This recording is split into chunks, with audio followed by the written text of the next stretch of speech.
Assalamualaikum warahmatullahi wabarakatuh. Salam sejahtera untuk kita semua. Perkenalkan, nama saya Miftahur Rahma Wariska dari Universitas Asahan, Fakultas Ekonomi, Prodi Manajemen kelas 1H, Manajemen semester 1.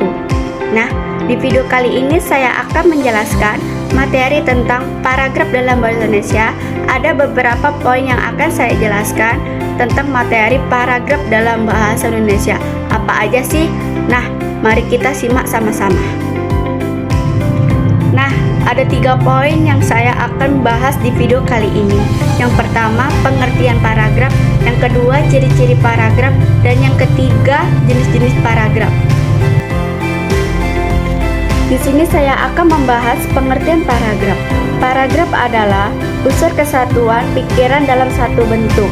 Tulisannya yang terdiri atas beberapa kalimat. Paragraf tulisannya diawali dengan baris baru dan penulisan agak menjorok ke dalam atau indentasi. Di sini saya akan membahas ciri-ciri paragraf. Yang pertama, terdiri dari satu kalimat utama yang beberapa kalimat penjelas. Dan yang kedua, kalimat pertama biasanya agak menjorok ke dalam. Dan yang ketiga, menyampaikan satu gagasan utama. Dan yang keempat, antar kalimat dalam paragraf saling berkaitan secara logis.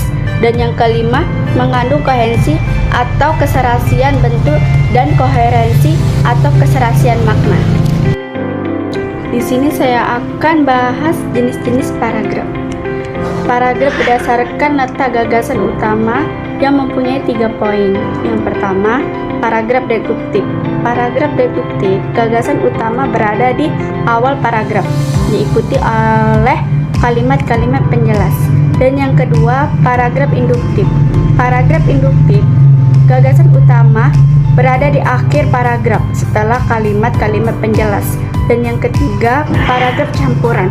Paragraf campuran, gagasan utama terdapat di awal dan ditegaskan kembali di akhir paragraf. Dan yang terakhir, jenis paragraf berdasarkan tujuan penulis yang mempunyai 5 poin. Yang pertama, paragraf naratif. Naratif berisi cerita atau peristiwa yang disusun secara kronologis. Dan yang kedua, paragraf deskriptif. Deskriptif menggambarkan suatu objek, tempat atau suasana sehingga pembaca dapat membayangkan. Dan yang ketiga, paragraf ekspositif. Ekspositif menyampaikan informasi atau penjelas tentang suatu hal yang secara objektif. Dan yang keempat, paragraf argumentatif. Argumentatif berisi pendapat yang disertai alasan atau bukti untuk meyakinkan pembaca.